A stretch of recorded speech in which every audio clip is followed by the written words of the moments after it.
Hi, I'm Dr. Joseph Blythe, founder of Expert Spine Care. I'm an orthopedic and fellowship-trained, minimally invasive spine surgeon practicing in Nashville, Tennessee.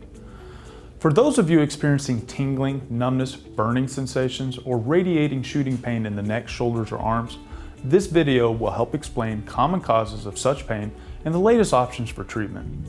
To understand neck, shoulder, and arm pain, we need a basic understanding of the anatomy of the neck, or the cervical spine, especially the vertebrae, the discs, the nerve roots, and the foramina. The bones of the spine are called vertebrae. The neck or the cervical spine consists of 7 bones from the base of the head to the middle of your shoulder blades. At the top is C1, and at the bottom is C7. Most issues take place in between these bones. When a physician says that there's an issue at C5-6, it means that the problem is in between the 5th and 6th vertebrae. In between the vertebrae are discs that connect, support, and cushion the spine. A disc can cause pain when it bulges, ruptures, or becomes unhealthy.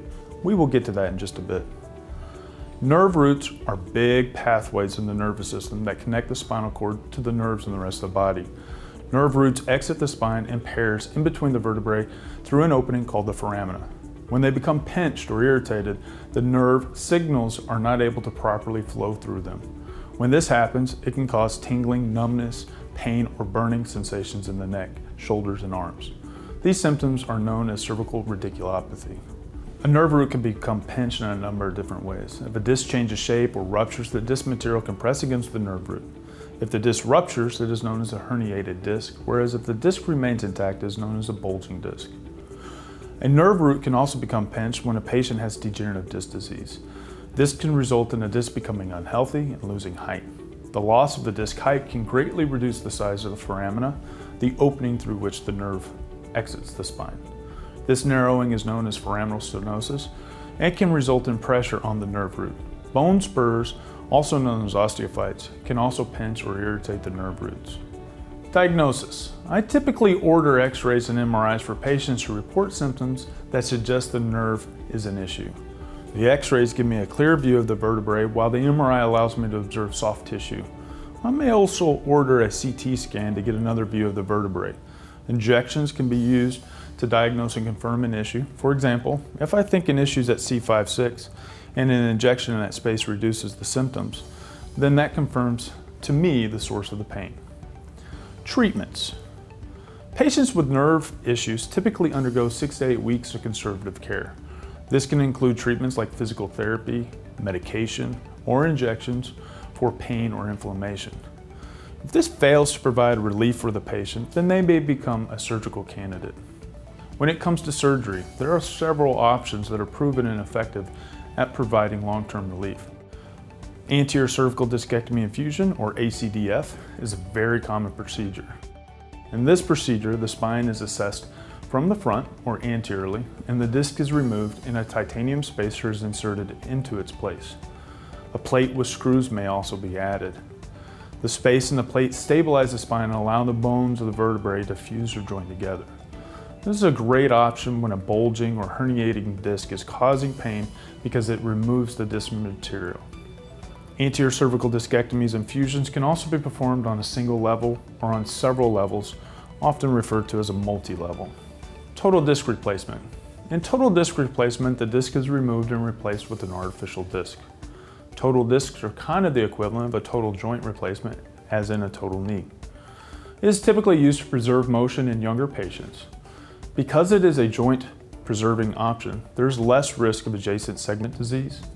Patients also have increased range of motion of their neck compared to patients who have had standard cervical fusions. Another option is posterior cervical fusion. A traditional posterior cervical fusion involves fusing the spine from the posterior, which is the back of the neck. The surgery uses screws and rods to restore the anatomy of the vertebrae and to unpinch or decompress the nerve roots. It can also be performed on a single level or on multiple levels if it's indicated. Patients with advanced pathologies may benefit from a combination of procedures. Here we see an anterior cervical discectomy and fusion combined with a posterior fusion using screws and rods. This approach is often called a 360 fusion or a circumferential fusion. A new novel, minimally invasive treatment option is posterior fusion used in small intervertebral cages. This approach uses tiny titanium implants to lift and separate the vertebrae apart and give the nerve root more space. I like this option because it offers a tissue-sparing approach and can be used before, with, or after other procedures. For patients who have failed conservative care, posterior fusion with cages can be used on their own. This is often a good first choice as it can relieve symptoms without limiting future options for treatment. Most patients show significant improvement in just weeks. Posterior fusion with cages can also be used as part of a 360 fusion with patients who have a high risk of complications. Here we see it combined with a plated anterior cervical discectomy and fusion. This combination provides great stabilization of the spine, which can help ensure proper healing and fusion. Lastly, it is a great option for patients who have had previous surgery but are still in pain.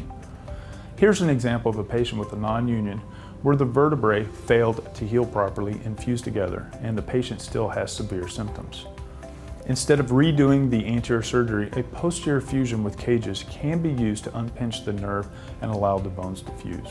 What makes this option so innovative is how it can be performed using a tissue-sparing technique. This can reduce the time in surgery, shorten the hospital stays, allow faster recovery, and quicker return to work. The diameter of the largest instrument is just 1 centimeter, about half the size of a dime. This approach also minimizes scarring and makes it less visible because the incisions are so small and just below the collar line.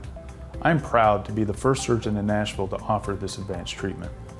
I know some of you out there are suffering from severe neck and arm pain, and it's disrupting your life. But there are minimally invasive spinal treatment options available. There is no need to suffer any longer. I can help you. Please visit my website for more information on this topic and other conditions that I treat, or call my office today.